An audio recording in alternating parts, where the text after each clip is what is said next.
बिस्मिल्लाहिर्रहमानिर्रहीम। अस्सलाम वालेकुम नाज़रीन, प्रोग्राम सिटी एट 10 में मैं हूँ आपकी मेज़बान अना यूसुफ। आई होप आप सब ठीक ठाक होंगे। अपनी सेहत का बहुत सारा ख्याल रखिए, अपने प्यारों का बहुत सारा ख्याल रखिए। दूसरों का ख्याल रखेंगे तो आपकी ज़िंदगी भी अच्छी होगी, आसान होगी। प्रोग्राम का हम आगाज़ करेंगे वीकेंड है, अपने वीकेंड को अच्छे तरीके से प्लान कीजिए। वैसे ही शहर में बहुत ज़बरदस्त मेला सजा है, सो वीकेंड एक अच्छा दिन है, मौसम भी अच्छा है। आप अपने फैमिली के साथ ज़रूर जाएं और इस एंजॉय कीजिए। आप ही लोगों के लिए मेला सजाया गया है। हम प्रोग्राम की तरफ बढ़ेंगे, ख़बरें भी शामिल करेंगे, हमारे मेहमान भी आगे चल के में ज्वाइन करेंगे, आपकी बर्थडे भी विश करेंगे। सबसे पहले जी हमने आज की खबरों की तरफ आना है। हमारे सीनियर रिपोर्टर्स हमारे साथ मौजूद हैं। इमरान नीनस और दुर्रे नायाब ने हमें ज्वाइन किया है। अस्सलाम वालेकुम। वालेकुम अस्सलाम। बहुत बहुत शुक्रिया। कोशिश हमेशा यही होती है अच्छी खबरें डिस्कस करें, लेकिन क्या करें, मुश्किल से चुन चुन कर ऐसी खबरें। अलबत्ता जो काम शहर में हो रहे हैं, नवंबर में ये तमाम जो तरक्याती काम चल रहे हैं वो ओपन होने जा रहे हैं, तो वो आपके लिए एक अच्छी खबर है, गुड न्यूज़ है।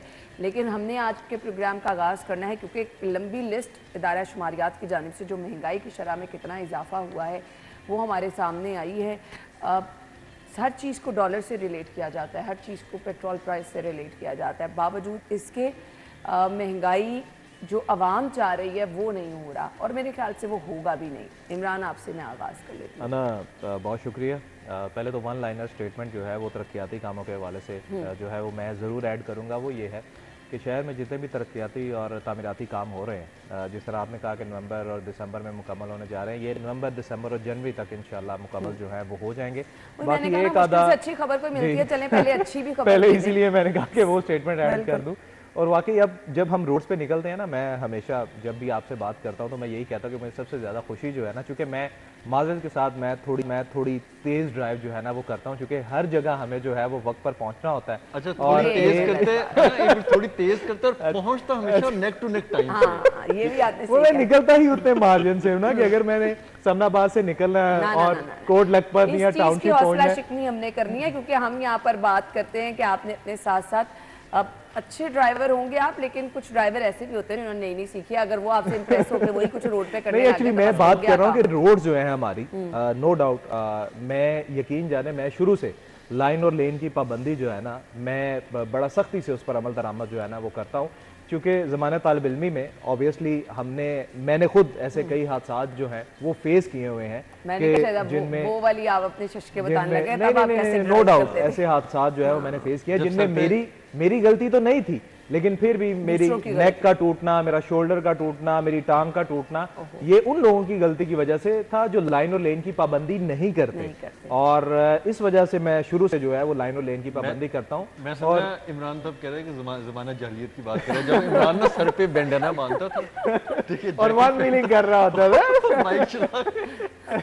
तो रोड जो है अल्हम्दुलिल्लाह हमारे बहुत अच्छे हो गए, बहुत बेहतर हो गए, और इंशाल्लाह दुर्रे नायाब भी प्रोग्राम में ये बताते हैं कि जनवरी तक इंशाल्लाह जैसे हमारा ये शादरा और इमामिया फ्लाईओवर जो है इनका भी जो है ये मुकम्मल हो जाएगा। तो नो डाउट वाकई अब कहीं कहीं जो है लाहौर हमारा पेरिस की जानिब, जो हम कहते थे ना कि लाहौर पेरिस जैसा दिख रहा है या दिखेगा। में 2 प्रोजेक्ट दिसंबर में जनवरी बहुत आगे ले गए, और ये अब रिवर्स आ रही हैं चीजें। भाई वो होता है ना कि जब वजीर आला दौरा करेंगे और जब वजीर आला ने वहां पर ये देखना है कि ये प्रोजेक्ट आपने इतना बनाया, इसको थोड़ा सा और बेहतर करने के लिए आप ये चीज ऐड कर दें, क्योंकि हमारे वज़ीर आला जो है वो आदतन इंजीनियर भी हैं, डॉक्टर भी हैं तो ये चीजें जो है वो ऐड कर देते हैं। और आजकल वो टीचिंग करते भी नजर आते हैं। और बिल्कुल आपने सही कहा। अच्छा, मुझे अब टॉपिक की तरफ आना है, महंगाई के हवाले से देखिए, जो इदारा शुमारियात की रिपोर्ट आई है वो मैंने भी पढ़ी, और इसमें जो सबसे ज्यादा दुख की बात है वो ये है कि ठीक है हर चीज़ जो है वो महंगी हुई है, लेकिन जो दरसी कुतब है वो सबसे ज़्यादा जो है वो महंगी हुई है, जिनमें 85% जो है वो इजाफा हुआ।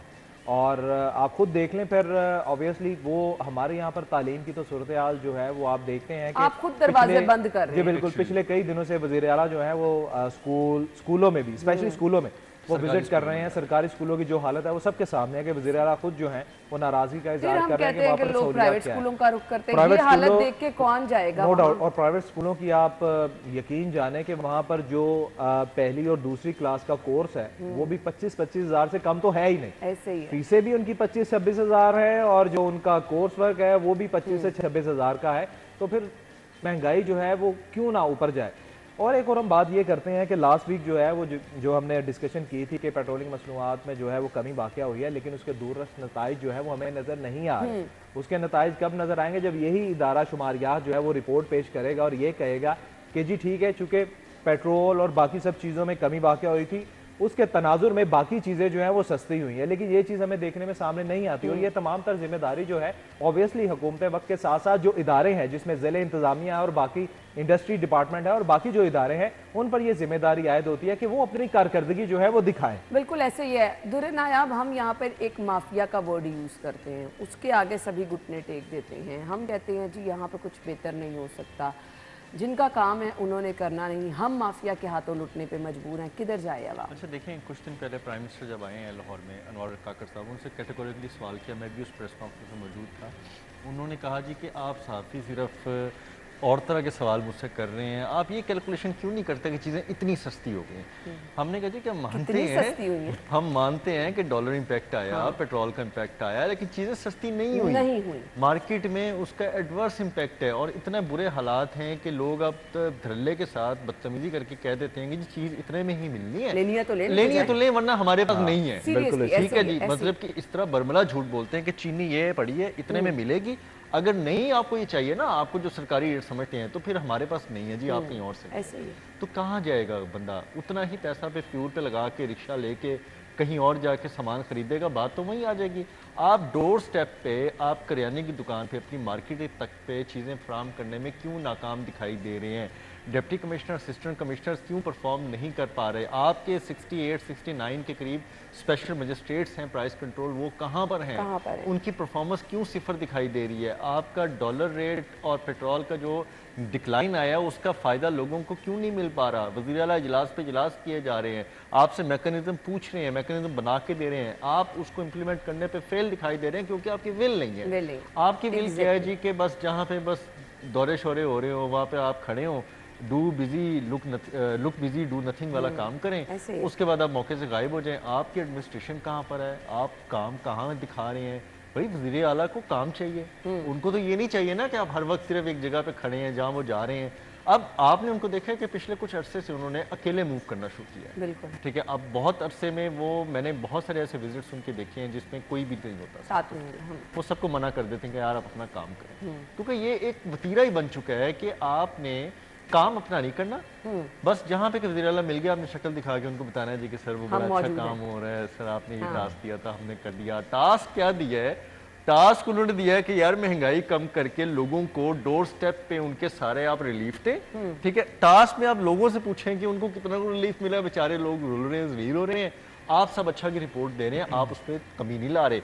आपके 84.5% मसाला जात बढ़ चुके हैं, आपकी 62.2% चावल बढ़ चुके हैं, 63.9% चीनी बढ़ चुकी है। ये रोजमर्रा इस्तेमाल की रोजमर्रा, और हुकूमत कह रही है कि हम कीमतें डिक्लाइन की तरफ लेके जा रहे हैं, हम कमिटमेंट कर रहे हैं, हुकूमत कर रही है कमिटमेंट, शुगर मिल्स वाले कमिटमेंट कर रहे हैं, राइस एसोसिएशन वाले कर रहे हैं, लेकिन अगर कोई नकेल नहीं डाल पा रहा ना, तो ये आपके जो करियाना मर्चेंट्स हैं, बराह रास्त आवाम का जिसका है वहाँ समझ नहीं आ रहा। अब ये जो बीच में कमी कोताही है ना, इसको बराह रास्त एडमिनिस्ट्रेशन एक कंट्रोल करना है। बिल्कुल आपके एसीज ने, आपके प्राइस काउंटर मजिस्ट्रेट्स ने, आपके डीसी ने, आपके कमिश्नर ने, वो बड़े आराम से कह देते हैं कि डीसी काउंटर लगे हैं, जाए खरीदारी करें। आप डीसी काउंटर पे क्या मिल रहा है? डीसी काउंटर पे आपके अगर 10 आइटम है उसमें से 3 मिल रही हैं। भाई आप आइटम को छोड़ रहे हैं, जो एक दो चीजें पड़ी हैं आप क्वालिटी चेक कर लें, क्वालिटी देख लें यार। मैं तो मॉनिटर नोट कर रहा हूँ, देख भी रहा हूँ कि 10 आइटम अगर रखी है डीसी काउंटर पे कि जी आपने ये इंश्योर करनी है, उसमें से 7 आइटम्स नहीं होंगी। जो 3 आइटम होंगी वो आप कह लेंगे कि चने की दाल, आपको लगेगा कि पता नहीं मूंग की दाल है, मसूर की दाल है, इंतहाई गंदी और छोटे-छोटे आप मिक्स आपको लगेगा। चीनी, वो कोई अच्छे ब्रांड का ऑयल नहीं मिलेगा, कोई अच्छे ब्रांड का वहां पर आपको सोप नहीं मिलेगा। ब्रांड क्या, आपको ऐसे ऐसे नाम की चीजें मिलेगी, आप कहेंगे यार ये तो हमने सुना ही नहीं, ये कहाँ से चीजें आ गई, पता नहीं ये कहाँ पे चीनी पड़ी है, तो वो पाउडर की तरह की चीनी ऐसी पाउडर की कि नमक और चीनी में आप पहचान नहीं कर सकते। पता नहीं उसके अंदर उन्होंने पता नहीं क्या मिक्स किया हो, अल्लाह माफ करे कि ऐसी चीजें भी सामने आती हैं। तो आपको सेहत पे कॉम्प्रोमाइज हम पहले ही कर रहे हैं, क्वालिटी पे कॉम्प्रोमाइज हम कर रहे हैं, जेबों पे कॉम्प्रोमाइज हमारे होना शुरू हो गया है। आपको अगर फ़र्क पूरी मार्केट में पड़ रहा है तो फ़र्क पड़ रहा है मालदार जो खरीद रहा है और जो आगे बेच रहा है दुकानदार, बस उनको फायदा है। ठीक है जी, ये वो पूरा रिलीफ है, एक कहानी है वन लाइन के अंदर जो मैंने आपको बिल्कुल खींच के ऐसे दे दी है। खैर अब कोई हमने relief इसकी नहीं कोई सजेशन की तरफ आना है, इसके किसी हल की तरफ आना है। क्या आवाम इस तरह से पिसती रहेगी? ये तो रियलिटी है। दावों के बरक्स हकीकत क्या है, महंगाई कहाँ पर है, किस किस चीज़ पर कितना कितना इजाफा हुआ, हमने स्क्रीन पर भी चलाया। आवाम के मसाइल जुम के तू हैं, अब इसको कंट्रोल कैसे करना है, इसका हल क्या है, क्या क्या तजवीज़ हमारे रिपोर्टर्स के पास है। इस पर आएंगे, ब्रेक ले लेते हैं, ब्रेक के बाद आपको ज्वाइन करेंगे। स्टे विद अस।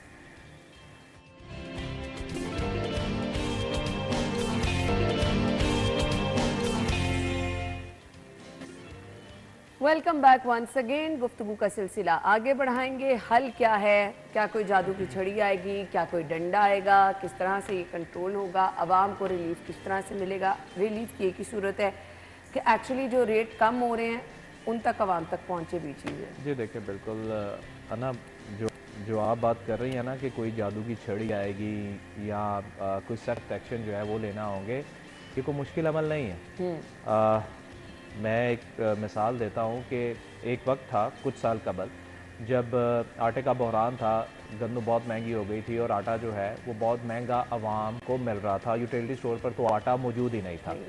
तब क्या हुआ था, तब ये हुआ था कि सरकार ने और ज़िले इंतज़ामिया ने जितनी भी फ्लोर मिल्स हैं उनको ये कहा था कि आप पूरे शहर में, शहर के जो 10 टाउन हैं वहाँ पर आप कोई 18 या 20 ट्रकिंग पॉइंट्स जो हैं वो कायम कर दिए गए थे कि वहाँ पर शहरियों को हर ट्रकिंग पॉइंट पे डायरेक्ट आटा जो है वो आता था फैक्ट्री से और वहाँ पे लोग जो हैं वो ख़रीदते थे और बड़े आराम से वो ख़रीदते रहे।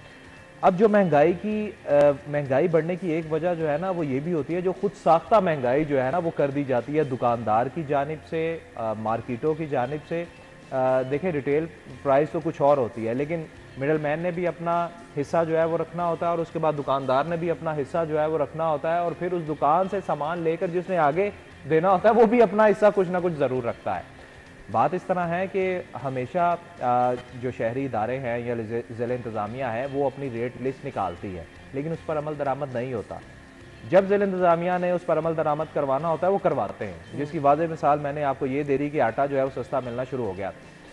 आप मिडल मैन का किरदार जो है उसको कम से कम कर दें, ख़त्म तो नहीं हो सकता, ये हो ही नहीं सकता कि मिडल मैन का किरदार आप ख़त्म कर दें। आप उसको कंट्रोल कर सकते हैं, कम कर सकते हैं और उसके बाद जो है आप मार्केट में जो आपने रेट लिस्ट निकाली हुई है जिस पर आज तक कभी कोई चीज़ बिकी नहीं, उसको फोकस करें कि आपके पास एक फौज है प्राइस कंट्रोल मजिस्ट्रेट्स की, वो उस पर अमल दरामद कराएं। और अगर नहीं होगा तो फिर यही सूरत हाल होगी और हर बंदा जो है वो अवाम का खून चूसेगा। माजरत के साथ पूरी दुनिया में इस तरह हम दुरनियाब जो है, इन्होंने भी यूके, यूरोप, अमेरिका के विजिट जो है वो किए हुए हैं, हमने इकट्ठे विजिट किए हुए हैं। आप यकीन जाने हम जो है ना बड़े हैरान होते थे कि वहां पर जब रमजान आता है ना, मैं ईस्टर की बात नहीं कर रहा, मैं न्यू ईयर की बात नहीं कर रहा, मैं रमजान की बात कर रहा हूँ। जब वहां पर रमजान आता है ना, आप यकीन जाने वहां पर चीजें जो है ना उनकी कीमतें डिक्रीज कर दी जाती हैं, बहुत कम कर दी जाती हैं। और यहाँ पर हमारे इस्लामिक मुल्क में क्या होता है, जब रमजान आता है उससे पहले चीजें जो है वो होल्ड कर ली जाती हैं, जखीरा कर ली जाती हैं और रमजान में वही चीजें, मामूली सी मिसाल खजूरों की देख लें आप, खजूर जो आपको 700 रुपया, 1000 रुपया, 1500 की मिल रही होगी, वो रमजान मुबारक में आपको 2500 रुपए की, 3000 रुपए की केजी मिलेगी। ये तो सूरत हाल है। हम मुसलमान हो गए ये काम कर रहे हैं। यहाँ पर हर शख्स को जो है वो सोचना पड़ेगा कि वो मुल्क जो अभी तक तरक्की पजीर है, बहुत अब तरक्की की तरफ जाने के बजाय हम मजीद नीचे चले जा रहे हैं, बिल्कुल मजीद चले जा रहे हैं। अच्छा, जो हर कोई महंगाई का रोना रोता है ना, हमें खुद भी देखना है कि हम क्या कर रहे हैं। वो दुकानदार, वो लोग जो कि कहते हैं जी महंगाई बहुत है, महंगाई बहुत है, चीज़ें दूसरी खरीदने जाते हैं तो कहते हैं जी यहाँ पे महंगाई है। आप खुद क्या कर रहे हैं, आप ग्राहकों से किस तरह से डबल ट्रिपल पैसे वसूल कर रहे हैं, थोड़ा सा खुद अपने आप को भी हमें देखना है। मैं ये समझता था कि कुछ लोग अभी भी हैं जो ऐसा नहीं कर रहे, लेकिन अब तकरीबन हम सब लोग ही इस चीज़ में रच बस गए हैं। हम कहते हैं जी कि अगर हमें चीनी में 5 रुपए बच रहे हैं ना तो हमने 10 बचाने हैं, और अगर रेट कहीं पीछे कम हो गया ना, किसी बंदे को नहीं पता, तो हमने उसको कोशिश करनी है उसको ना ही पता लगे। ऐसे ही उसको हमने खुद से नहीं बताना कि भाई अब ये चीनी इतने रुपए थी, अब ये आपके 5 रुपए मेरी तरफ जायद बनते हैं, वो तो काम ही खत्म हो गया ना। वो कहते हैं ओले में रख के बेचें, जो पैसे और आते हैं ना और हथिया लें, आने दे। और इतनी मैं समझता हूँ कि आप किस किस्म के पैसे लोगों को अपने घर में कमा के खिलाते होंगे, अपने औलाद को, अपनी चीज़ों को, आप क्यों इस तरह की चीज़ें करते हैं। अगर एक बंदा बेखबर है अगर आपका ग्राहक बेखबर है इस रिलीफ का कि जो चीज़ आपको मार्केट से अब सस्ती पीछे मिली है, आपको उसको वो रिलीफ देना चाहिए। बिल्कुल आप छुपा के उससे डबल कमा के कितने को दिन खा लेंगे? आप इस चीज़ को देखें। फिर वही बात, जब डिप्टी कमिश्नर्स मंडियों में जाते थे, सुबह फजर के टाइम उठ बोली के लगती थी, बोलियां लगते थे और वो उसको monitor इंश्योर करते करते थे थे कि ये सरकार का रेट है, यहाँ से ये चीज़ इतने में निकलेगी। उनको इतनी कैलकुलेशन भी थी कि अगर काना मंडी से लाहौर के अंदर मार्केट में चीज़ें आ रही हैं तो वो कितना रेट का इम्पैक्ट पड़ेगा, फ्रेट चार्जेस क्या होंगे। तो हाँ, अब ये रेट इतना होगा, इससे ऊपर रेट नहीं होगा। वो कैलकुलेट करके वो चीज़ खत्म कर देते थे। और ये रियासत की जिम्मेदारी है, ये रियासत की जिम्मेदारी है। और जो तरक्की याफ्ता मुल्क है ना, वो क्या करते हैं वहां पर, तो आप यकीन जाने, अगर आप किसी एक मार्केट में गए हैं ना, इन रेट्स को तो छोड़ें, चीजों की कीमतों को छोड़ें, दुकानों के बाहर शेड आगे नहीं होता। ऐसे ही है ना दुरे ने, आप अब एक जैसा पेंट होता है, शेड आगे नहीं होता। अगर उनसे हम पूछ भी लें और अगर हम उनसे पूछेंगे भाई आप हमारी तरह आगे, जैसे हमारे पाकिस्तान में होता है, लाहौर में होता है, कि आप अपनी दुकानों के आगे फट्टे क्यों नहीं लगाते? कहते भाई ये देखो, हमने अपनी दुकानें सील नहीं करवानी। ये होता है रियासत का डर। वो इतनी जिम्मेदारी के साथ ना, अब दुकानदार क्या कहते हैं जी, आपको नहीं पता, सानू पिछों बड़ा महंगा पै रहा है जी, ठीक है। अब ये वो नवाज शरीफ, शहबाज शरीफ, इमरान खान, आसिफ अली जरदारी पे बात ले जाते थे। ये उन्होंने किया। ये मिथ खत्म की उस दौर में जब कैप्टन उस्मान डिप्टी कमिश्नर थे। उन्होंने फिर मंडी से जाके उन्होंने कहा जी पिछों से पिछों जावांगे, पिछों आके मंडी में पहले आरत लगवाई, बोली लगवाई, फिर आगे जाके उसको सप्लाई करवाया। फिर पता लग गया कि वो रिक्शा चार्जेस या जो भी आपका लोडर चार्जेस क्या पड़ा। फिर जब आगे ना उन्होंने कहा जी अब रेट लिस्ट निकालते हैं, आ जाए। अब हमें पता है कि आपके घर तक, दुकान तक कितना पैसा पड़ रहा है। इसमें आप जायज़ मुनाफा 1-2 रुपए जो रखना रखें, 2-4-5 रुपए ख़त्म करें। सब्जियां ये हैं, फल ये हैं, दालें ये हैं, ठीक। आप इस एक्सरसाइज के बाद अब बताएं कि किसी दुकानदार के पास क्या जवाब होगा। लेकिन हम इस दौर में ये प्रैक्टिस नहीं कर पा रहे। कोई पूछने वाला नहीं, काम हमारे पास और है ना, हमने और बड़े काम करने हैं। आप बताएं क्या भाई, हमें इस एक्स फैक्ट्री जो एक्स मार्केट रेट है ना, हमें उससे लेके दुकान तक आने तक को कंट्रोल करना होगा। हमें एक लंबी एक्सरसाइज करनी पड़ेगी। हमें अपना दिन का आगाज, कौन करेगा, एडमिनिस्ट्रेशन को सुबह फजर से दिन का आगाज करना होगा। ये नहीं हो सकता कि हम सोते रहें और रात को। सीएम साहब अगर 4 बजे जा सकते हैं, 5 बजे हर जगह विजिट करने जा सकते हैं, तो ये एडमिनिस्ट्रेशन, आप कभी 9 बजे जाके देखें तो सही, कौन सा एसी, कौन सा आके बैठ के दफ्तर में खोल के बैठा होता है? बताएं तो सही ना, कौन से आके यहाँ पे हम लोग नहीं होगा तो दुरे नया, फिर हालात भी बेहतर जी। यहाँ पे हम लोग हैं कि ग्रेस पीरियड सिर्फ 5 या 10 मिनट का होता है, वरना आपका थंब इंप्रेशन भी कहता है कि ये फारिग हैं, आप चले जाए, आपका आपके आधा दिन काउंट खत्म हो गया। ये सरकारी मुलाजमीन तो मैं समझता हूँ कि इनको तो कोई पूछने वाला है ही नहीं ना। ये दफ्तरों पे टाइम से आते हैं। अगर किसी से पूछ लें जी हम फील्ड में हैं, पूछे जी फील्ड में किधर हैं आप? जी फील्ड में फलाना काम दिया था, वो उसने दे दिया था, उसने दे दिया था, बस कुछ बहाना बनाते हैं जी वो अदालत जाना पड़ गया था। बहुत सारे एडमिनिस्ट्रेटिव अफसरान के पास है जी केस लगे हुए थे, अदालत ने बुला लिया था, चले जी वो भी मान लिया।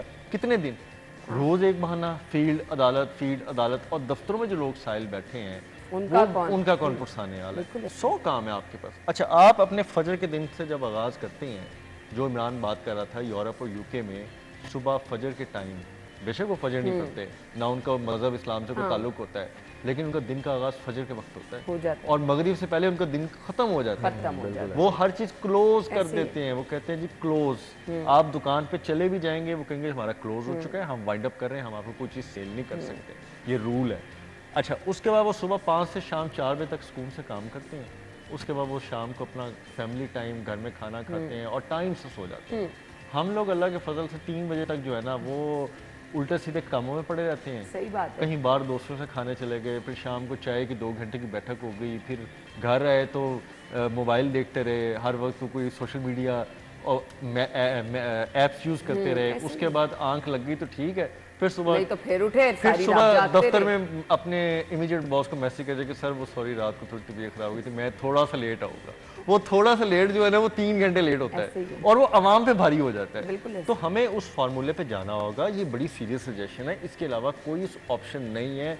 आप मंडियों से उठा के होल सेलर से लेके आपकी परचून तक को जब आप तक फॉलो नहीं करेंगे, आपका रेट कंट्रोल नहीं होगा। और हमारे यहाँ रिवायत ये है कि जी बस आपने फोनों पे बैठ के पूछ लिया, एक रिपोर्ट बना ली, रात को वो रिवायती रिपोर्ट आपने जमा करा दी, उसको किसी ने देखा नहीं देखा, आपने बता दिया आज आवाम को इतना रिलीफ दिया है। आपके नीचे जो काम करने वाले लोग हैं, कोई एक आधा विजिट कर रहा है, वो आपने अखबार में तस्वीर दे दी, उसकी वीडियो दे दी, हमने चला दी सिटी फॉर 2 पे या बाकी चैनल्स पे चल गई, तो उन्होंने कहा जी ले जी हमारे विजिट्स भी हो गए, छापे भी हो गए, खबर भी हो गई, आज हमने बहुत काम किया है। तो असल में अवाम की परेशानी और इनका काम वो क्या है, वो आपके सामने ही है। फिलहाल हल एक वाकई ये है, जब तक ये लोग नहीं निकलेंगे, जब तक ये हमने जो मिडिल मैन कहा इसका किरदार नहीं देखा जाएगा, आवाम तक जो रिलीफ पहुंचाने वाले हैं जिनकी रिस्पॉन्सिबिलिटी है वो अपनी जिम्मेदारियां नहीं समझेंगे। अच्छा, तो अब ये हमें नहीं कह सकते ना, अब हम ये नहीं कह सकते कि सहाफ़ी सिर्फ मशवरा देते हैं। एक सहाफ़ी ने साबित कर दिया है कि जब वो चीफ मिनिस्टर बनता है तो वो कैसे काम करता है। बिल्कुल, ठीक है, अब ये बात खत्म हो गई है। क्योंकि लोग इल्जाम लगाते हैं ना, बातें करना अब ये ब्यूरोक्रेसी और पुलिस पे ये बात खत्म हो गई कि सहाफ़ी से मशवरे दे सकते हैं, सहाफ़ी काम कर सकते हैं। खुद ये लोग मिसालें दे रहे हैं दुरे नायाब, खुद यही लोग अब मिसालें दे रहे हैं। मैं तो कहता शुक्र है हमारे ऊपर से ये कलम उतर गया है कि ये सब मशवरे दे सकते हैं। अदरवाइज मशवरे, और ये भी कहते हैं कि सवाल आप कर सकते हैं, ये तीखे सवाल पूछ सकते हैं, बाकी आपको आप जब आएंगे तो पता चलेगा। ये भी मिसाल आपने देख ली है। ब्रेक लेंगे, ब्रेक के बाद अगली खबर की तरफ आएंगे, हमारे साथ रहिए।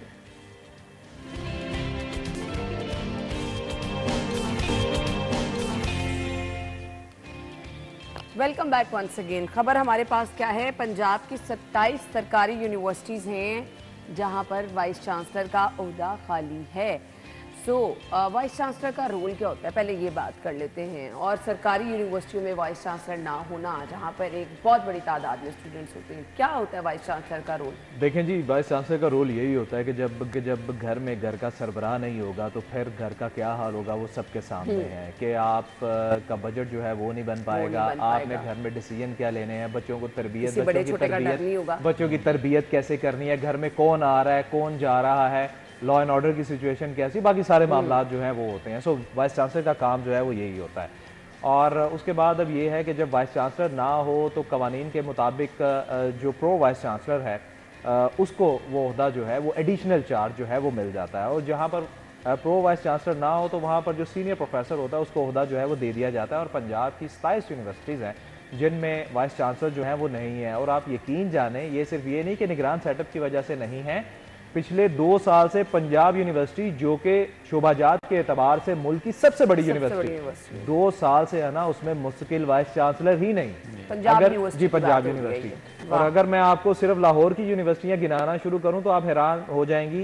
पंजाब यूनिवर्सिटी में मुस्तकिल वाइस चांसलर नहीं है, गवर्नमेंट कॉलेज GC यूनिवर्सिटी में मुस्तकिल वाइस चांसलर नहीं है, लाहौर कॉलेज बाय खवातीन यूनिवर्सिटी में मुस्तकिल वाइस चांसलर नहीं है, होम इकोनॉमिक्स में मुस्तकिल वाइस, आप मतलब बेशुमार यूनिवर्सिटीज हैं। ये तो अभी मैं आपको चंद नाम गिनाए और ये बड़ी यूनिवर्सिटीज हैं, ये बड़ी यूनिवर्सिटीज हैं। पिछले 2 साल से यहाँ पर वाइस चांसलर जो है वो नहीं है, आरजी ओहदों पर चार्ज जो है वो लिया जा रहा है। जो जिनके पास आरजी चार्ज है सिस्टम एड हॉक पे चलाया जा रहा है, बिल्कुल ऐसे एड हॉक पे चल रहा है, जिसकी वजह से यूनिवर्सिटियों में इतनी बद इंतजामी, आप यकीन जाने ये पंजाब यूनिवर्सिटी में तो ये हाल हो गया है कि अब असातिज़ा, अफसरान, मुलाजमीन, इनफैक्ट जो खाकरोब हैं उनकी तनख्वाहें देने के लिए पैसे नहीं है। अंदाजा कि हमने बजट कैसे क्रिएट करना है, कैसे जो है वो उसकी डिस्ट्रीब्यूशन अमल में लानी है, ये तक जो है चीजें प्लान नहीं हो रही, वाला नहीं है किसी को इस चीज का। उसकी सबसे बड़ी वजह मैं आपको बता देता हूँ, सिर्फ पॉलिटिकल इंटरफेरेंस, सिर्फ ये कि जी हमारा बंदा जो है वो नहीं लगा, इसको कैसे लगाना है, सिर्फ सियासी बुनियादों पर तैनातियों की वजह से ये चीजें जो हैं वो पिछले 2 साल से इल्तवा का शिकार रही हैं। नायाब, अब ये चीजें जो इमरान भाई ने बताई हैं, हमारे सामने सब कुछ है। हमारा तालीमी निज़ाम तबाह होता रहे और आप हर चीज़ सियासत की नज़र करते रहेंगे, इस पे आएंगे। मुझे ब्रेक का जी, कब तक हम इन सब चीज़ों की नज़र होकर अपनी तालीम, हालात हमारे सामने हैं कि किस तरह से हालात जा रहे हैं, कोई पूछने वाला ही नहीं है कि जी जब मर्जी पेपर हो रहे हैं, जब मर्जी स्टूडेंट्स। ब्रेक ले लेते हैं, ब्रेक के बाद हम इस पर आकर बात करते हैं।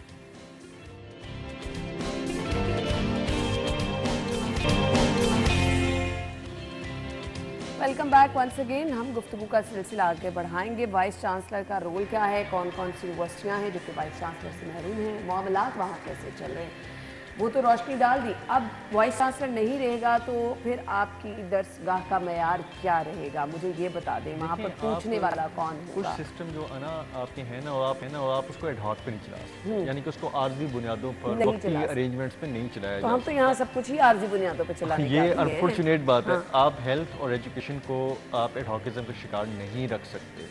इमरान ने बहुत अच्छी बात की, और इमरान वक्तन फ़वक्तन ना स्टोरीज इस पर देता भी रहता है कि इतनी यूनिवर्सिटियाँ, इतने कॉलेजेस, इतनी हमारी तालीमी दरसगाहें, इतनी नामी ग्रामी जिससे पढ़ के लोग निकले, अब वो अपने सरबराहान से मैं जो है महरूम है। इसमें गलती किसकी है? इसमें गलती ज़ाहिरी बात है, अब बहस ये सरकार की जिम्मेदारी बनती है। अब सरकार के एंड पे कौन कौन से मसाइल हैं वो अपनी जगह देखें, आप उसको भी नज़रअंदाज नहीं कर सकते, लेकिन इसका मतलब ये नहीं है कि आप इन सेक्टर्स को आर्जी बुनियादों पे या किसी ऐसे बंदे जिसकी कोई परमानेंट जिम्मेदारी नहीं है उसके कंधों पर डाल के आप नबरदज़मा हो जाएं। ये नहीं हो सकता। आपको चाहे वो अदालत में चैलेंजेस हैं, चाहे इलेक्शन कमीशन में वो चैलेंज हुआ हुआ है मामला, ये वो प्रायोरिटी चीज़ें हैं जिस पे आप बहुत ज़्यादा देर तक नजरबंद नहीं कर सकते। आपको परमानेंट वाइस चांसलर भी लगाने हैं, आपको परमानेंट प्रिंसिपल्स भी लगाने हैं, आपको परमानेंट हेड ऑफ डिपार्टमेंट्स भी लगाने हैं। मुझे बताइएगा, किसी का इख्तियार नहीं कि वो पूछे कि यहाँ पर वीसी क्यों नहीं है, देखें क्यों ये दरसगाह, अब पंजाब यूनिवर्सिटी से बड़ी दरसगाह कौन सी है, वहाँ पर ही आपका वीसी नहीं। माजरे के साथ मैं खुद एक उस्ताद का बैठा हूँ, हमारे असातिज़ा वाइस चांसलर बहुत माजी में ऐसे भी रहे हैं, हम किसी का नाम ले लें तो किसी की इज्जत रहनी चाहिए, जो सियासत में पड़ गए। उन्होंने कुछ पॉलिटिकल वेपन्स भी यूज़ किए, पॉलिटिकल टूल भी यूज़ किए, पॉलिटिकल पार्टियों को बुला बुला के कुछ आपको पता है सेमिनार और बहुत सारा चीज़ें करना, फिर स्टूडेंट्स को इस तरफ लगा दिया कि वो पार्टीबाजियां करें और आपस में लड़ाई झगड़े। पंजाब यूनिवर्सिटी तो हमारे दौर में तो पंजाब यूनिवर्सिटी मतलब कि इस तरह से गढ़ था बहुत ज़्यादा कि उसके अंदर हर दूसरे दिन फड्डा ना हो, हॉस्टल में मारा मारी ना हो, आपके हॉस्टल में पुलिस ना आए, बंदे उठा के ना लेके जाए, तो दिन ही नहीं गुजरता था। फिर ये बहुत अरसे बाद अब चीज़ें सामने आई हैं कि अब आपकी जो तालीमी दस्तगाहें हैं अगर एक चीज़ से थोड़ा सा कंट्रोल करती हैं तो दूसरी चीज़ का शिकार हो जाती हैं। अब इस वक्त आप एजुकेशन और लिटरेसी जो इस वक्त आपके इशू चल रहे हैं, इतना ज़्यादा फुकदान है, इमरान को पता है कि आपके एडमिशन ही ना होने के बराबर हैं, आपके बच्चे उस तरफ आने को तैयार ही नहीं है ये सरकारी दरसगाहों में। बिल्कुल ये सूरत जहाँ तरसा करते थे हम एडमिशन लेने के, ये सूरत हाल अब यकीन जाने अभी भी ये जो 2023 में एडमिशन हुए हैं बेशतर ऐसे कॉलेजेस हैं, मैं खुद हैरान रह गया कि जिन कॉलेजेस में जिस तरह दुनियाब में बात की, मैं इसकी बात को सेकंड करूंगा कि वो कॉलेजेस जहाँ पर लोग जो हैं वो मुख्तलिफ सिफारिशें जो है वो करते थे कि यहाँ पर हमें एडमिशन मिल जाए, उन कॉलेजेस को अपनी डेडलाइन खत्म होने के बाद दोबारा एक्सटेंड करनी पड़ रही है। और उसकी वजह ये थी कि वहाँ पर सीट्स जो हैं वो अवेलेबल नहीं है। सीट्स तो हैं लेकिन लोग अवेलेबल नहीं है जो एडमिशन वहाँ लेने चाहते हैं। और बात रही तालीमी इदारों की, ये तो सियासी अखाड़े बन चुके हैं। माजी में भी हमने देखा है कि तमाम हुकूमतें, मैं किसी एक हुकूमत की बात नहीं करूँगा, वो खैर इलेक्शन मुहिम के लिए तो उसको यूज़ करती ही रही हैं और फिर प्रचार भी करती रही हैं वहाँ पर जाकर अपने कायदीन का, चाहे वो तहरीक इंसाफ की हुकूमत हो या मुस्लिम लीग नून की हो, चूँकि पंजाब में तो यही रही है ना, तो ये जो है उसको यूज़ करते रहे हैं। और जिस तरह वाइस चांसलर के हवाले से मैंने बात की तो उनको ना लगाने की वजह भी यही थी कि उन्हें अपने मनपसंद बंदा जो है वो सामने नहीं आ रहा था, और अगर वो सामने आ गया था तो उसको कैसे आप 9वें या 10वें नंबर से 1 और 2 पर लेकर आना है, इस वजह से ये चीज़ जो है वो ताखीर का शिकार हुई। बहरहाल कुछ रोज़ कबल जो है वो इलेक्शन कमीशन ने मंजूरी तो दे दी हायर एजुकेशन कमीशन को कि जी आप भर्तियाँ कर लें, लेकिन ये केस जो है वो अभी कोर्ट में पेंडिंग है और अभी ये सिलसिला लंबा चल रहा है। पहले भी ये प्रोसेस शुरू हुआ कि आपकी जो 27 यूनिवर्सिटीज़ हैं उनमें वाइस चांसलर की तैनातियों के लिए सिलसिला शुरू हुआ, लेकिन दरमियान में रुक गया, किसी ने स्टे ले लिया और वो पॉलिटिकली ही ये सारा कुछ हुआ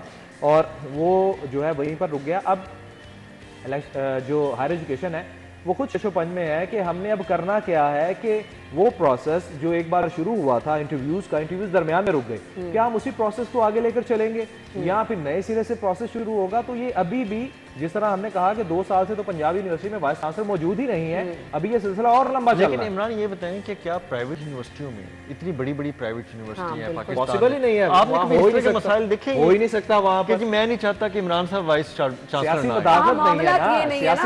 ना ये वाले मामला थी ना, आप किसी असर रसूख के वो नहीं होते कि आपको जी कह दिया जाएगा यही आपने, तो पता भी नहीं होता कब वाइस चांसलर रहे, कब टेन्योर पूरा करके चले गए, कब नए आ गए। इतने नामी ग्रामी पूरी दुनिया में रिकग्नाइज प्राइवेट आपके इंस्टीट्यूट हैं। ऐसा ही है। मुझे अब इन यूनिवर्सिटीज़ का जिनका आपने जिक्र किया, नामवर बड़ी यूनिवर्सिटीज़ हैं, स्पेसिफिकली अगर हम शहर लाहौर की बात करें, तालीमी मेयार कितना कॉम्प्रोमाइज़?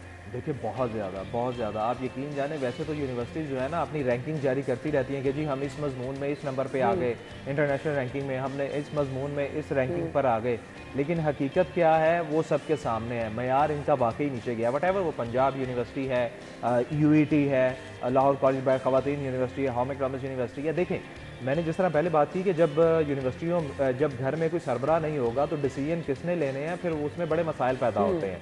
यही हाल यूनिवर्सिटियों का है कि आप जो वाइस चांसलर होता है उसकी जिम्मेदारी होती है कि उसने यूनिवर्सिटी को कैसे लेकर चलना है। जब जिसको इजाफी चार्ज मिला हुआ है उसने उसकी सरदर्द क्यों लेनी है? उसने तो बस ये कहना है कि चलो जी बाकी भी मसाइल हैं। और माजरत के साथ जिन यूनिवर्सिटियों में मुस्तकिल वाइस चांसलर मौजूद नहीं है वहाँ पर जिसको एडिशनल चार्ज दिया जाता है वटेवर वो प्रो वीसी है या कोई सीनियर प्रोफेसर है, वो जो है वो बाकी प्रोफेसर जो हैं उनके भी दबाव में रहते हैं। ये वाज़ेह मिसालें हैं। अच्छा, मुझे तो ना बड़े अरसे बाद अपने इंस्टीट्यूट जाने का इत्तेफाक हुआ, पीयू में आईसीएस ना जाया करें भाई, मैं नहीं इत्तेफाक हुआ है, इत्तेफाक हुआ। फिलहाल ना जाया करें। मुझे इतनी हालत ज़ार देख के उसकी बुरी जो हालत थी, ना वहाँ पे कोई प्रॉपर फर्नीचर रह गया है, ना वहाँ पे क्लासरूम्स रह गए हैं, ना वहाँ पे बतरे के मैं कैंटीन बंद हो चुकी है। को तो छोड़े, यूनिवर्सिटियों में हमारी अपने इंस्टीट्यूट का क्या हाल बच्चे है? बेचारे वेट कर रहे होते हैं, बच्चे वेट कर रहे होते हैं। हम चूंकि हम मैथ्स कॉम से पढ़े हैं पंजाब यूनिवर्सिटी से, आप यकीन जाने अभी भी दुनिया वहाँ की ये हालत है कि एक क्लास खड़ी होती है, एक वेट कर रही होती है कि जी ये क्लास खत्म होगी उसके बाद हम जो है और बच्चे जो है ना वो राहदारियों में टांगे लंबी करके बैठे होते हैं और अब उनको इतना भी कदर नहीं है कि कोई टीचर आ रहा है ना वो कहाँ से जाएगा, वो टांगे समेटना भी बर्दाश्त पसंद नहीं करते। बिल्कुल टीचर्स जो है वो छलांगे मारते हैं, इधर उधर से गुजर रहे होते हैं। तो मैं कहता हूँ आप एजुकेशन के फुकदान की बात करती हैं, वहाँ पे इखलाकी फुकदान पैदा हो चुका है। और ये वही सब चीज़ें ना दोबारा वहाँ पर ही आ गई जब कोई पूछने वाला नहीं होगा, ना सिर्फ इंतजामी मामला बल्कि आपको हर तरह से बिगाड़ नजर अच्छा, आएगा। कभी सोचा था पंजाब यूनिवर्सिटी से एमबीए करने वालों को भी 2-2 इश्तिहार देने पड़ेंगे? कभी आपने कहा ऐसा कंपटीशन होता था कि अब उनको भी 2-2 3-3 इश्तिहार देने पड़ रहे हैं? अंदाजा करें, कोई आने को तैयार नहीं। इस पर कोई तवज्जो देने वाला नहीं है। हालांकि ये वो चीज़ें हैं कि जिन पे फौरी अमल होना चाहिए। वो चाहे वाइस चांसलर हैं, यहाँ अस्पतालों में एमएस नहीं है, कोई ध्यान नहीं दे रहा। अल्लाह ताला ही कुछ बेहतर कर दे। Thank you so much.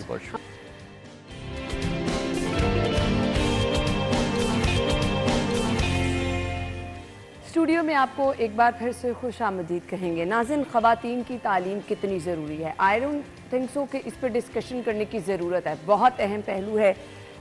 एक पढ़ी लिखी माँ, एक पढ़ी लिखी बहन, घर जिन लोगों ने चलाना है, खातून खाना का पढ़े लिखे होना कितना ज़रूरी है, तालीम याफ्ता। इसमें तो मेरे ख्याल से बेतहाशा शोज़ आपने देखे होंगे और कितना ये ज़रूरी है। और इम्पैक्ट दो डिफरेंट पर्सनालिटीज़ अगर आप सामने रख लें, एक वो खातून जो कि तालीम याफ्ता है, घर बार चला रही है, अपने बच्चों की किस तरह की परवरिश कर रही है, दूसरी जानिब एक दूसरी मिसाल आप रख लें तो वाज़े डिफरेंस आपके सामने होगा।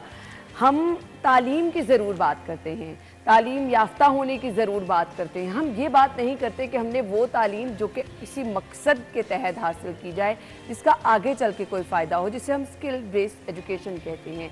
हमारी ख़वातीन तालीम तो हासिल कर रही हैं, लेकिन फील्ड में अपॉर्चुनिटीज़ क्या हैं, उसके अकॉर्डिंग अगर आप अपनी एजुकेशन गोल सेट कर लें तो मेरे ख्याल से बहुत आसानी हो जाएगी। बड़ी बड़ी यूनिवर्सिटीज़ इसमें बहुत ज़बरदस्त काम भी कर रही हैं। सो आज हम बात करेंगे स्पेसिफिकली कि ख़वातीन की तालीम ज़रूरी कितनी है और फिर वो एजुकेशन जो आगे जाके सोसाइटी में उन्हें बाइख्तियार ख़वातीन बनाए, उनके लिए भी फ़ायदा हो, वो अच्छी तरह से अपना घर बार भी चला सके। उनको जो हम देखते हैं कि मर्द हजरात जैसे रोज़गार कमा रहे हैं, ख़वातीन भी कमा सके, बराबर जो है वो सोसाइटी में अपना रोल प्ले कर सके। इसके लिए हमारे इदारे क्या कर रहे हैं, हमारी यूनिवर्सिटीज़ क्या कर रही हैं, बात होगी इस पर। हमारी आज की मेहमान तारुफ मैं कराना चाहूँगी, BC university of home economics हैं, डॉक्टर सईदा फलीहा ज़हरा काज़मी साहिबा ने हमें ज्वाइन किया है। वेलकम करिए। अस्सलाम वालेकुम डॉक्टर साहिबा। वालेकुम अस्सलाम। थैंक यू सो मच, बहुत बहुत शुक्रिया। बहुत ज़बरदस्त और बहुत अच्छा महसूस होता है जब आप जैसे लोग सामने आके बैठते हैं।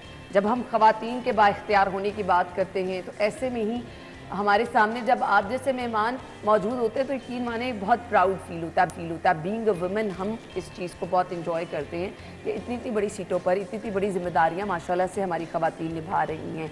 सोसाइटी को इसको प्रमोट करना है, इसको दिखाना है। एजुकेशन ख़वातीन की कितनी ज़रूरी है?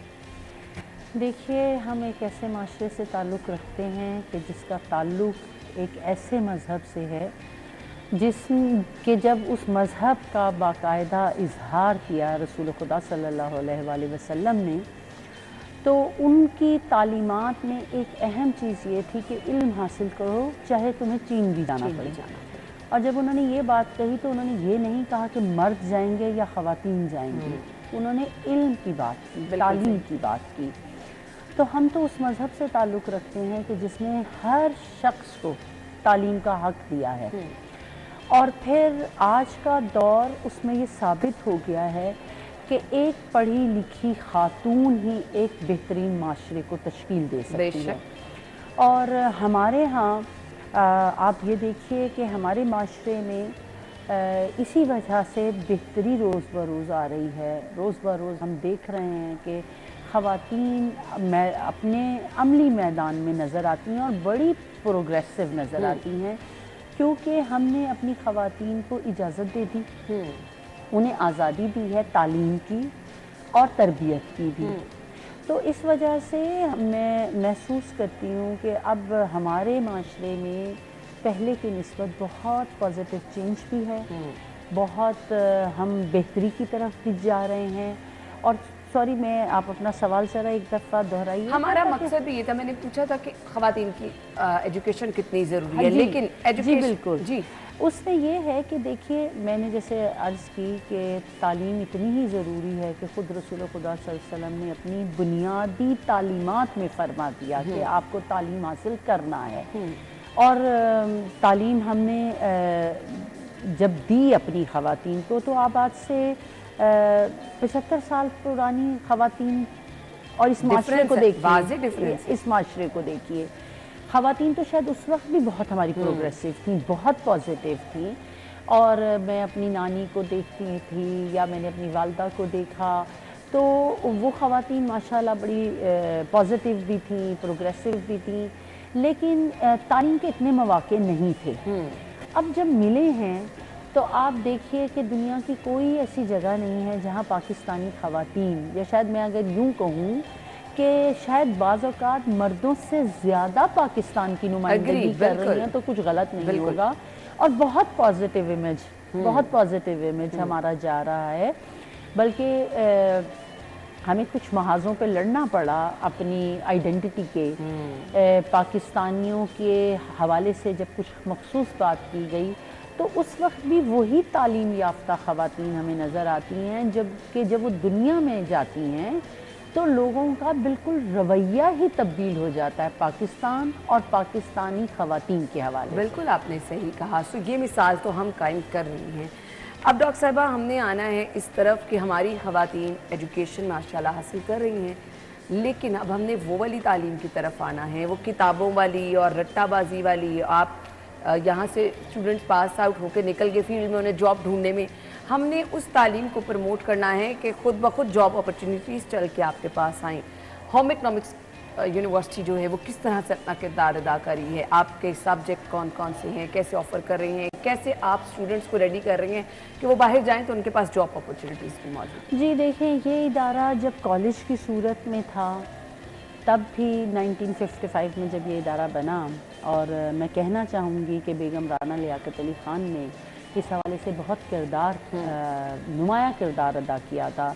और इसी वजह से हमने यूनिवर्सिटी में एक ट्रेनिंग सेंटर कायम किया है जिसका नाम भी बेगम राना लियाकत अली ख़ान ट्रेनिंग सेंटर ही है। तो जब इस इदारे को बनाया गया तो उस वक्त भी मकसद ये था कि ख़वातीन की ऐसी तरबियत की जाए कि वो अमली मैदान में नज़र आए, सिर्फ घर में ही नहीं। बाज़ औक़ात लोगों का ख़्याल ये था कि होम इकनॉमिक्स यूनिवर्सिटी यानी एक ऐसा इदारा जो ख़वातीन को सिर्फ अमूर ख़ानादारी सिखाता है, लेकिन ऐसा नहीं है। होम इकनॉमिक्स यूनिवर्सिटी की ग्रेजुएट्स आप देखें कि इस वक्त भी पूरे पाकिस्तान में और पाकिस्तान से बाहर भी बहुत नुमाया हैं। और अब जब हम यूनिवर्सिटी के दर्जे को हासिल कर चुके हैं तो हमारे इतने इंडिपेंडेंट डिपार्टमेंट्स हैं, जैसे फूड एंड न्यूट्रिशन है, जैसे फ़ाइन आर्ट्स के हमारे मुख्तलिफ डिपार्टमेंट्स हैं, टेक्सटाइल डिज़ाइनिंग है, इंटीरियर डिज़ाइनिंग है, इवन कंप्यूटर साइंसेस का डिपार्टमेंट जो हमने इस टाइम शुरू किया है। और आपको पता है कि कोई भी आप किसी भी फील्ड में कंप्यूटर के बगैर आप काम नहीं कर सकते, या इवन मैथ्स कॉम, हमारे यहाँ मैथ्स कॉम डिपार्टमेंट भी मौजूद है। तो ये सारे वो डिपार्टमेंट्स हैं जो अमली मैदान में ख़वातीन को दिखाने के लिए बहुत ज़रूरी है। बिल्कुल। और हम इस सिलसिले में खुशकिस्मत हैं कि हमारी ग्रेजुएट्स काबिल इसके कि अपनी डिग्री पूरी करें, उन्हें या तो इंटर्नशिप्स मिल जाती हैं या जॉब्स ऑफ़र होती है। और इवन हम इसमें मज़ीद थोड़ा सा कदम आगे बढ़ा के मुख्तलिफ गवर्नमेंट के इंस्टीट्यूशंस के साथ अपने आप को अटैच कर रहे हैं। जैसे अभी रिसेंटली हमने PITB के साथ भी अपना एक MOU साइन किया है, हमने नॉलेज स्ट्रीम के साथ किया है, मुख्तलिफ और गवर्नमेंट के इंस्टीट्यूशंस के साथ किया है, ताकि ये लोग आएँ और हमारी लड़कियों की ट्रेनिंग करें फॉर सीकिंग ऑफ जॉब्स। तो अभी PITB जो है आपको पता है शी विंस और मुख्तलिफ इस तरह के प्रोजेक्ट्स कर रहा है जो हैं ही फीमेल ओरिएंटेड, और जिसका मकसद ये है कि अगर ख़वातीन घर में भी बैठी हुई हैं तो वो घर में बैठ के अपनी प्रोडक्ट को सेल कर सकें। बिल्कुल। और हमारी ख़वातीन जो हैं, हमारी जो ग्रेजुएट्स हैं, क्योंकि वो प्रैक्टिकली काम करती हैं तो वो घर से भी अपनी सेल करती हैं और इवन अपने पर्सनल बिजनेस भी रन करती हैं। कैसा टैलेंट देखती हैं? माशाल्लाह आप यूनिवर्सिटी में होती हैं, स्टूडेंट्स बड़ी तादाद में हैं, सो इन स्टूडेंट्स में टैलेंट कैसा आप देखती हैं? देखें, स्टूडेंट्स जो हैं माशाल्लाह वो तो अब बहुत प्रोग्रेसिव हैं और बहुत एक्टिव हैं, और मैं ये समझती हूँ कि हमने उन्हें एक एनवायरनमेंट देना होता है। बाकी आज की दौर के जो स्टूडेंट्स हैं, जो बच्चियाँ हैं स्पेशली, वो इतनी समझदार हैं और वो इतना मतलब वो हमारे दौर से बहुत बेहतर हैं। मसलन मैं आपको एक छोटी सी मिसाल देती जाऊँ कि जब मैं यूनिवर्सिटी में आई तो मुझे कुछ लगा कि थोड़ी सी सोशल मीडिया पे ये कम नज़र आ रहे हैं। तो हमारी यूनिवर्सिटी में बहुत खूबसूरत से फाउंटेन थे जो जनरली बंद थे। मैंने आने के बाद उन्हें खुलवा दिया और उन गार्डन्स में बच्चियों की एंट्री ओपन करवा दी। अब मैं खुद ये देखती हूँ, क्योंकि मेरा ऑफिस वहाँ करीब ही है, तो मैं वहाँ सारा दिन देखती हूँ कि बच्चियाँ आ रही हैं, वीडियोस बना रही हैं और वो खुद ही यूट्यूब पे और मुख्तलिफ जगहों पे अपलोड कर रही हैं, अपने डिपार्टमेंट्स की प्रोजेक्शन खुद कर रही हैं, अपनी यूनिवर्सिटी की प्रोजेक्शन खुद कर रही हैं। तो इसका मतलब क्या हुआ कि हमने उन्हें थोड़ी सी एक छोटी सी अपॉर्चुनिटी दी और उन्हें एहसास हुआ कि हमें अपनी यूनिवर्सिटी को प्रोजेक्ट करना है, तो वो खुद ब खुद पॉजिटिवली इस पर काम करना शुरू हो गई। या इसी तरह जब हम बच्चों को हमारी यूनिवर्सिटी में कोई 10 के करीब सोसाइटीज़ थी, 3-4 मैंने और बनवा दी हैं। और अब होता क्या है, हम यूनिवर्सिटी में डिपार्टमेंट्स इवेंट अरेंज नहीं करते, हम अपनी सोसाइटीज़ को कहते हैं कि आप आएँ, और वो सारी सोसाइटीज़ बच्चियाँ रन कर रही होती हैं। उसमें हमारे उस तरह से रोल नहीं होता, हमारा एज ए टीम लीडर हम उन्हें गाइड करते हैं, लेकिन बाकी सब कुछ हम स्टूडेंट्स पे छोड़ देते हैं। मतलब आप एडमिनिस्ट्रेटिव सलाहियतें भी सिखा रही हैं? बिल्कुल, तालीम के साथ बिल्कुल ऐसा ही है। और वो बच्चियाँ खुद अपने इवेंट्स अरेंज करती हैं, उनमें उनका लीडर होता है, उनका ट्रेजरर होता है, उनका मीडिया कैंपेन चलाने के लिए एक शख्स होता है, उसमें स्टेज सेक्रेटरी होता है। तो हमने कुछ नहीं करना होता, हमने सिर्फ उन्हें गाइडलाइन देनी होती है और उसके बाद सब काम वो बच्चे खुद करते हैं। ग्रेट। तो ये काम निस्बतन हमारे दौर में नहीं होता था। तो अब माशाल्लाह बच्चियों को मैं देखती हूँ कि वो इतनी पॉजिटिव हैं और इतनी तेज़ी से उन चीज़ों की एनर्जी बहुत है, और हमें इन चीज़ों को प्रमोट करना है। इस डिस्कशन का मतलब यही था। क्या मैसेज देना चाहेंगी देखने वाली ख़वातीन को? देखें, मैं ख़वातीन को कहना चाहूँगी कि कस्बे कमाल कुम के अजीज़े जहाँ शरी, कि जो काम भी करो उसमें इतना कमाल हासिल करो कि तुम दुनिया के लिए अजीज़ हो जाओ। ग्रेट। तुम्हारे बगैर लोगों को गुजारा ही ना हो।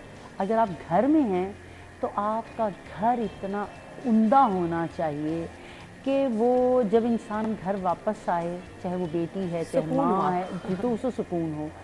अगर वो किसी ऑफिस में काम कर रही है तो उस ऑफिस में उसको इतना एक्सेल कर लेना चाहिए कि वो उसके बगैर वो ऑफिस ना चल सके। यानी मैं स्पेशली ख़वातीन के लिए मिसाल दे रही हूँ, लेकिन अगरचे ये कस्बे कमाल कुम के अजीज़ जहाँ चली, तो हर एक के लिए ही है कि आप जिस भी फील्ड में हैं, जिस जगह पर भी हैं, आपको एक्सट्रीम पर अपना एक्सेल करना चाहिए। तो मेरा यही अपने स्टूडेंट्स को, अपने लोगों को, अपनी बच्चियों को मैसेज होगा कि जहाँ भी हैं, जिन हालात में भी हैं, उसमें बेहतरी की कोशिश करें। बिल्कुल ऐसे है, और आप जहाँ लगन से काम करेंगी वहाँ इंशाल्लाह कामयाबी आपका मुकद्दर भी बनेगी। थैंक यू सो मच, आपके वक्त का बहुत शुक्रिया। नाज़रीन, ब्रेक के बाद ज्वाइन करती हूँ।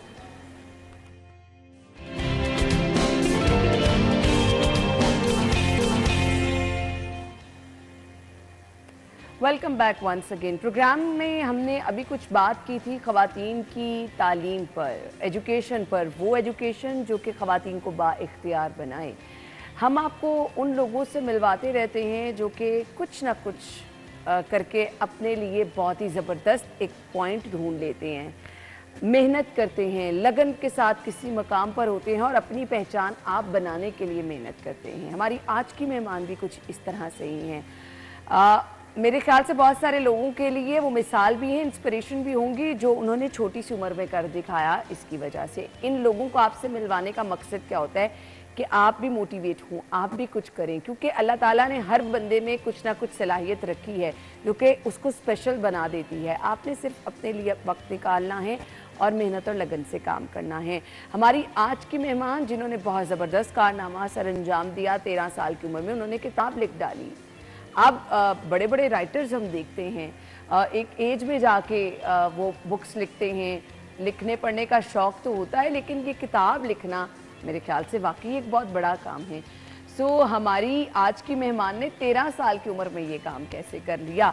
हफ्सा बिनते हारून हमारे साथ हैं, उन्हें अपने शो में वेलकम कहेंगे। अस्सलाम वालेकुम हफ्सा। वालेकुम अस्सलाम। थैंक यू सो मच, बहुत बहुत शुक्रिया। हम लोग देखते हैं अक्सर बुक राइटर का नाम पीछे बुक पे देखा और देखते हैं उसकी अंदर पिक्चर भी देखी, बड़ी बड़ी एज के लोग होते हैं। सो ये आज एक मिसाल हमारे सामने है। कैसे ख्याल आया बुक लिखने का? ख्याल I would say as such नहीं आया, लेकिन since I been reading from the very beginning, तो इसलिए पढ़ के अचानक से बस। सही। सो आपने ये कहा कि जब आप पढ़ना शुरू किया, आपने पढ़ के आपको ख्याल आया कि आपने बुक लिखी। किस किस्म की बुक्स पढ़ती थी स्टार्टिंग से, अगर मैं आपसे जानूं? मैं स्टार्टिंग से it has always been fiction, कभी उस पर हम लोग टुवर्ड्स रियलिटी या टुवर्ड्स हिस्ट्री क्लासिक्स नहीं आए। तो started off from rolled dal, Annette Britain, और फिर उसके बाद विम्पी किड। जिस एज में आपने स्टार्ट किया होगा तब तो बच्चे खेलने कूदने में और बिल्कुल ही और किस्म की एक्टिविटीज़ होती हैं ना। सो आपको ये सब चीज़ें किस तरह से इस तरफ लेकर आई? कोई टाइम अपने लिए नहीं निकालती थी खेल कूद के लिए? यही तो टाइम था। हाँ। और फैमिली में काफ़ी रीडिंग शुरू से इनकरेज थी, मेरे नाना जान फॉर द मोस्ट पार्ट, और उसके बाद मेरा फ्रेंड ग्रुप भी ऐसे ही था, ज़्यादा कोई एक्सट्रोवर्टेड लोग नहीं थे। सही।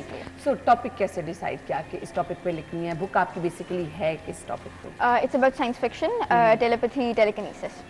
तो गर्मियों की छुट्टियों में मैं फारिग थी, तो एक्समैन बहुत ज़्यादा देखना शुरू कर दी। इन अ सीरीज सक्सेशन में सारी मूवीज बैठ के देखी।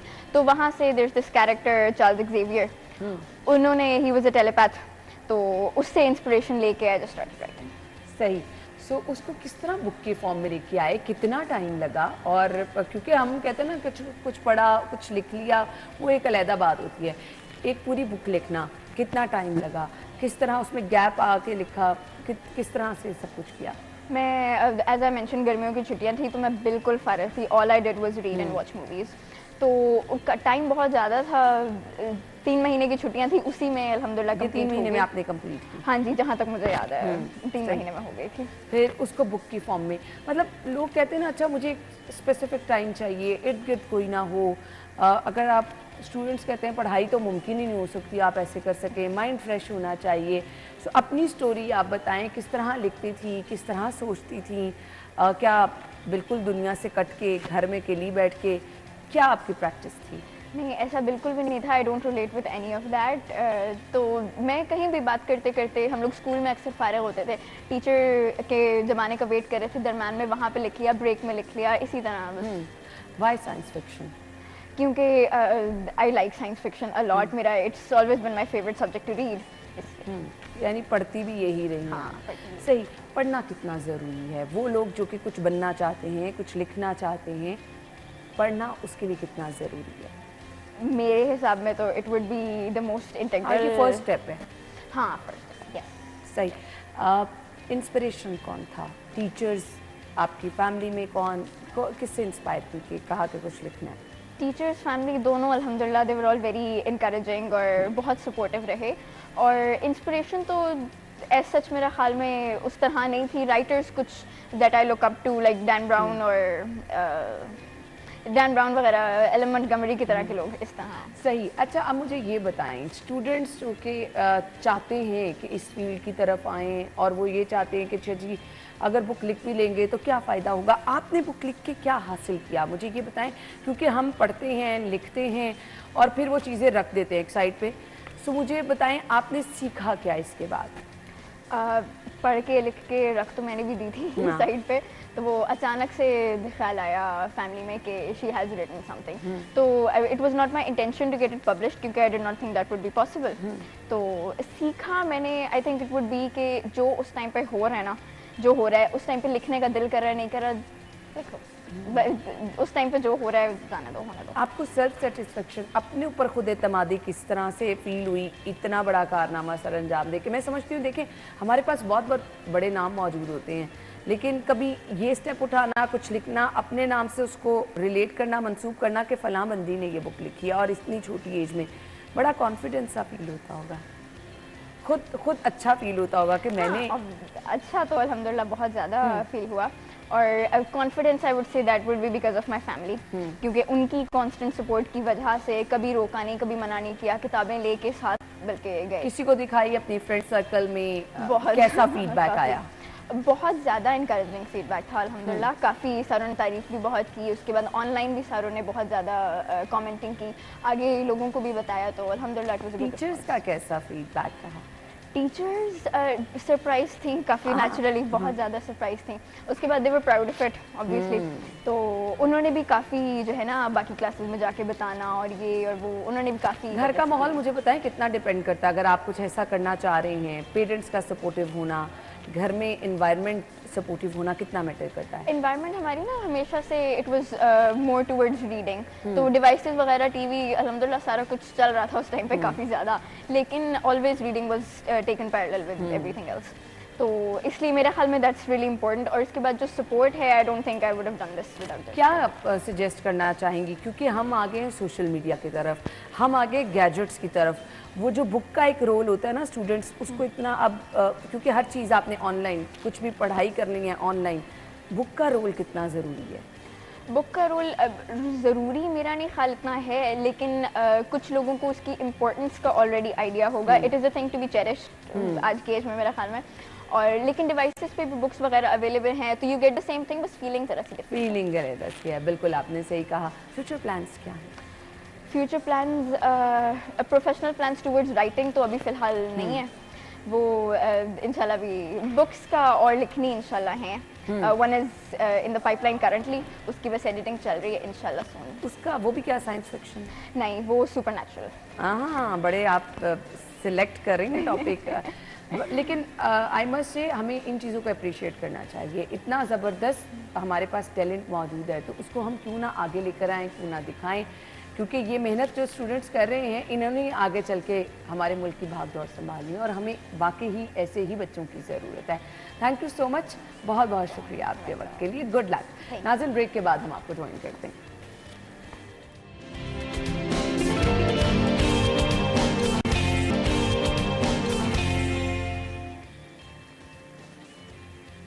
अच्छा जी, आज के प्रोग्राम में हमने मैक्सिमम कोशिश की है कि हम वो तमाम चीज़ें डिस्कस कर सकें जो आप चाहते हैं।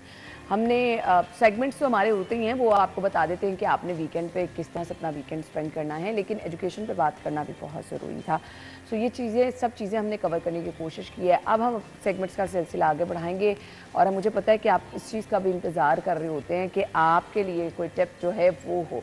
सो आज की हेल्दी टिप क्या है, टुडेज़ हेल्दी टिप में देखेंगे।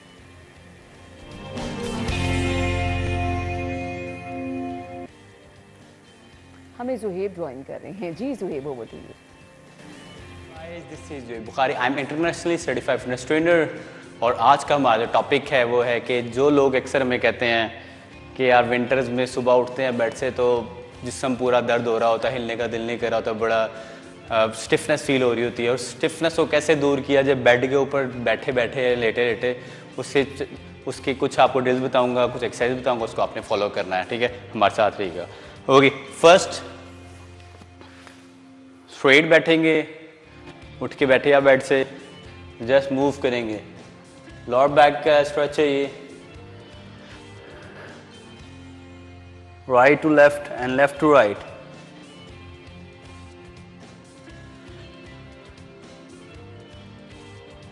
One more. Okay, next is hands up and movement करेंगे up and down.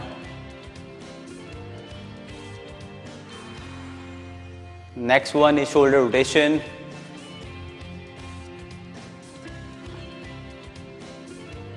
Then reverse rotation.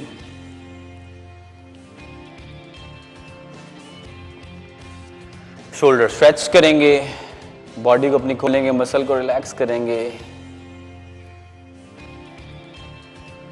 Winters में सबसे ज़्यादा जो इंजरीज होती हैं वो मॉर्निंग टाइम में होती हैं, बिकॉज आपकी बॉडी प्रिपेयर नहीं होती कुछ भी काम करने के लिए। तो अगर आप स्ट्रेचिंग इस तरह करेंगे और फिर बेड से उठेंगे तो आप इंजरी से दूर रहेंगे और एक्टिव फील करेंगे और लाइट फील करेंगे।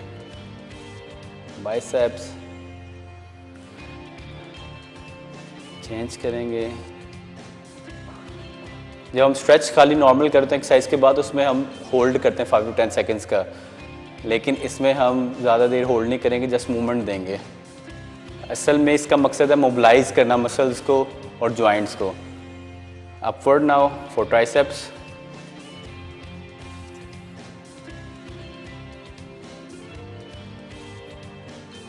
Backward and hyper extension.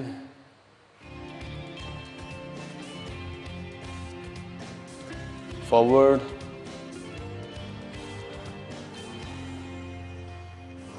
Hyper extension again,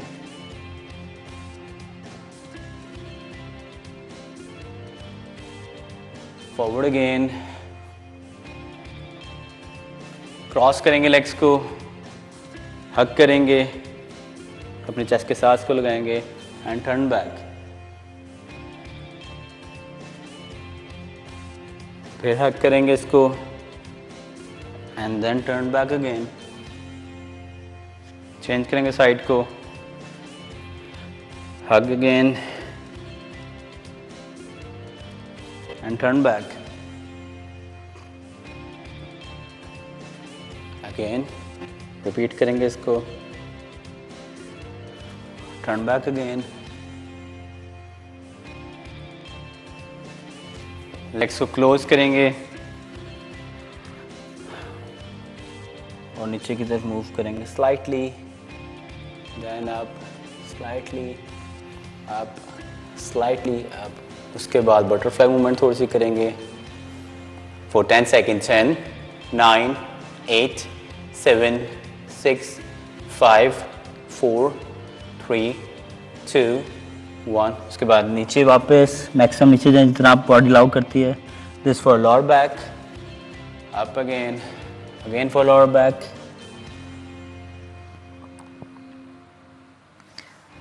up, leg straight, hold करेंगे।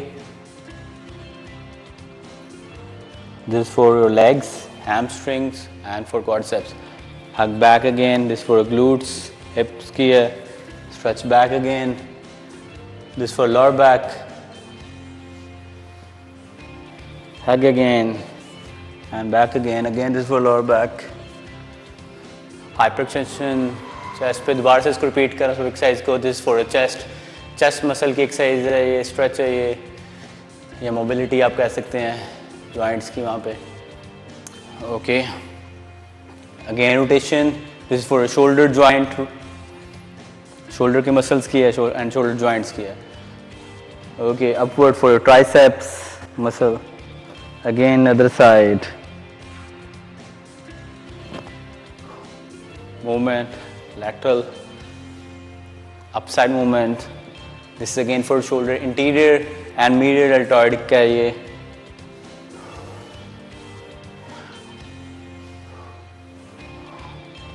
तो ये था हमारा आज का प्लान वर्कआउट, जो आप सुबह उठते साथ ही करेंगे, अपनी बॉडी को रिलैक्स करेंगे, मोबिलाइज करेंगे, ताकि विंटर्स में आपको बॉडी स्टिफनेस फील ना हो और आप इंजरी से दूर रहें। Thank you so much. Thank you so much Zuhaib. आपका फीडबैक बहुत ज़रूरी होता है, और अगर आप कुछ जानना चाहते हैं, अगर आप कोई स्पेसिफिक एक्सरसाइज के बारे में पूछना चाहते हैं आप हमें मैसेज कीजिए, हम सुहेब तक आपका मैसेज पहुंचाएंगे और इंशाल्लाह जो आप चाह रहे हैं वो स्क्रीन पर आपको दिखाएंगे भी। इसके लिए जी हमारा फेसबुक और इंस्टाग्राम पेज है। बाकी सुहेब हमें बहुत ज़बरदस्त टिप्स शेयर करते रहते हैं, सो आप हमें फीडबैक भी देते रहिएगा कि आपको कैसा लगता है हमारा शो, क्योंकि बहुत ज़रूरी है ताकि आपकी रिक्वायरमेंट्स के मुताबिक हम चेंजेस लेकर आते रहें। बर्थडे अगर आपकी है तो आपने पिक्चर्स भिजवानी है, और इसके साथ साथ अगर कोई सजेशन देना चाहते हैं तब भी आप हमारे फेसबुक इंस्टाग्राम पेज पर मैसेज कर सकते हैं। हमारी और आपकी मुलाकात जो है जी नाज़रीन अब होगी मंडे को। तब तक के लिए आप हमें इजाज़त दीजिए, अपना बहुत सारा ख्याल रखिएगा, हमें दुआओं में याद रखिएगा। अल्लाह हाफ़िज़।